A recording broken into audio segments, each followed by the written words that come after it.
গরুর মাংস তো আমরা কত রকমভাবেই রান্না করি। গরুর মাংস কষিয়ে রান্না করি, ঝোল রান্না করি, আবার অনেকে বাঁশের ভিতর রান্না করে, ডাবের ভিতরও রান্না করে। কিন্তু কলা পাতায় মুড়িয়ে গরুর মাংস রান্না করেছ? একবার যদি কলা পাতায় মুড়িয়ে গরুর মাংস রান্না করে খাও, তাহলে আমি 100% শিওর সারা জীবন তোমার এই স্বাদ মুখে লেগে থাকবে। আর যদি বাড়ির সবাইকে রান্না করে খাও, তাহলে তো কথাই নেই, সবাই তোমাকে এত এত ভালোবাসা দিবে। তো চলো দেখা যাক আজ আমি কিভাবে গরুর মাংসের মরিচ খোলা তৈরি করি। মরিচ খোলা তৈরি করার জন্য আমার লাগবে নাগামরিচ। এখানে আমি 4টা নাগামরিচ বেটে নিচ্ছি। তারপর নিয়ে নিলাম শুকনো মরিচ। মরিচগুলো বটা ছাড়িয়ে বেটে নেব। গরুর মাংসের মরিচ খোলায় কিন্তু মরিচের পরিমাণটা বেশি করে দিতে হবে। যেমন মাছ দিয়ে মরিচ খোলা তৈরি করলে আমরা মরিচের পরিমাণটা বেশি দেই, তেমনি গরুর মাংসের মরিচ খোলায়ও মরিচের পরিমাণটা বেশি করে দিতে হবে। তারপর বাটা মরিচের সাথে দিয়ে দিলাম হলুদের গুঁড়া, ধনিয়ার গুঁড়া, জিরার গুঁড়া, গরম মশলার গুঁড়া আর গোলমরিচ।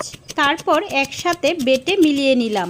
এখন দিয়ে দিলাম আদা আর রসুন। আদা রসুনটাও বেটে নিলাম। তারপর দিয়ে দেব পেঁয়াজ।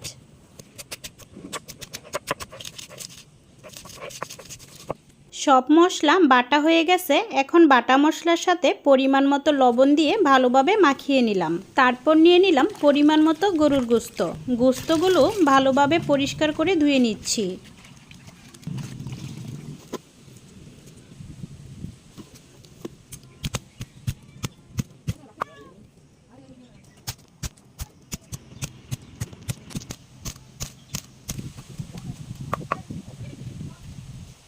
এ পর্যায়ে গোশতগুলো শিলপাটায় খুব ভালোভাবে থেতু করে নিয়েছি। তারপর মশলার সাথে গোশতগুলো খুব ভালোভাবে মাখিয়ে নিলাম। এ পর্যায়ে দিয়ে দিচ্ছি সরিষার তেল।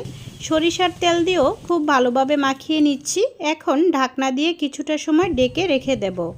এখন তোমাদের ভাইয়াকে পাঠালাম কলা বাগানে কলা পাতা আনার জন্য। এই কলা বাগানে কিন্তু অনেক ঝোঁক থাকে, যার কারণে আমি ভয় পাই, যেতে পারিনি। তোমাদের ভাইয়া আমার জন্য কলা পাতা নিয়ে আসলো। তারপর কলা পাতাগুলো আমি মাঝখান থেকে কেটে পরিষ্কার করে ধুয়ে নেব।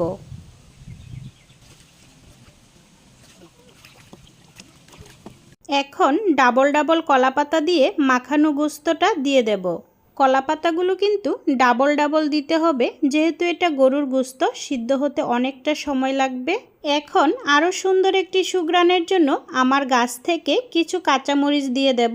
যেহেতু আমি নাগামরিচ দিয়েছি, তাতে কিন্তু গোশতর মধ্যে খুব সুন্দর একটি সুঘ্রাণ করছে। তারপরও কিছু গোটা কাঁচামরিচ দিয়ে দিলাম।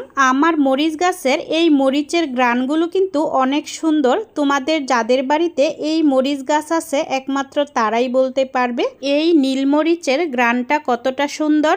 এখন আমি আরও ডাবল ডাবল কলা পাতা উপরে দিয়ে দিলাম। তারপর খুব ভালোভাবে মুড়িয়ে নিচ্ছি। এখন কলা পাতায় মোড়ানো এই গোশতটা খুব ভালোভাবে বাঁধতে হবে, আর বাঁধার জন্য ভাবি আমাকে সাহায্য করছে। গোশতটা বাঁধা খুব সহজ ছিল না, অনেক কষ্ট করে ভাবি আর আমি গোশতগুলো বেঁধে নিলাম। দেখো কি সুন্দর করে বেঁধে নিয়েছি। এখন ভাবি চুলায় আগুন জ্বালিয়ে নিচ্ছে, আর আমি কড়াইটা খুব ভালোভাবে পরিষ্কার করে ধুয়ে নিলাম। তারপর কড়াইটা যখন গরম হয়ে গেল, তখন বাঁধানো গোশতটা দিয়ে দিলাম। তারপর দিয়ে দিলাম একটু সরিষার তেল, যাতে করে কলা পাতাটা খুব সহজে পুড়ে না যায়। এখন খুব অল্প তাপে আস্তে আস্তে অনেকটা সময় নিয়ে জাল করতে হবে। প্রায় 30 মিনিট জাল করার পর এখন উল্টিয়ে দেব। আমি তো খুব ভয়ে ভয়ে উল্টাচ্ছিলাম যে নিচটা পুড়ে গিয়েছে কিনা, তো দেখলাম যে পুড়ে যায়নি। তো অপর পিঠটাও ঠিক 30 মিনিট আমি জাল করে নিয়েছি। এখন কিন্তু গোশত রান্নার খুব সুন্দর একটি সুঘ্রাণ চারদিকে ছড়াচ্ছে। তারপরও আমি আবার উল্টে দিয়েছি, কিন্তু উল্টে দিয়ে দেখলাম কলা পাতাটা প্রায় পুড়ে গেছে। তারপর আমি গ্যাসের চুলার স্ট্যান্ড দিয়ে আরও অনেকটা সময় জাল করে নিয়েছি। আমি মনে মনে ভাবছিলাম যদি গোশতগুলো সিদ্ধ না হয়। এখন ভাবি বলল গোশতগুলো নাকি সিদ্ধ হয়ে গেছে। তো ভাবির কথার উপর ভরসা করে আমি গোশতটা তুলে নিলাম। এদিকে আবার রশিটাও পুড়ে গেছে, আর আমিও ভাবতেছিলাম গোশতটা হয়ে গেছে, কারণ গোশতর কিন্তু খুব সুন্দর একটি সুঘ্রাণ বেরোচ্ছিল। তো এখন বাকিটা তোমরাই দেখো, আর দেখে বলে যেও তো আজকের গোশত রান্নাটা কেমন হয়েছে।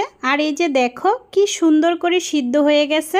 আমার আর ভাবির কাছে কিন্তু এই গোশত রান্নাটা অনেক মজা লেগেছে। তো তোমাদের কাছে যদি ভালো লাগে তাহলে একটি লাইক আর একটি কমেন্টস করে শেয়ার করে দিও। দেখা হচ্ছে পরবর্তী ভিডিওতে। সবাই ভালো থেকো, সুস্থ থেকো। আল্লাহ হাফেজ।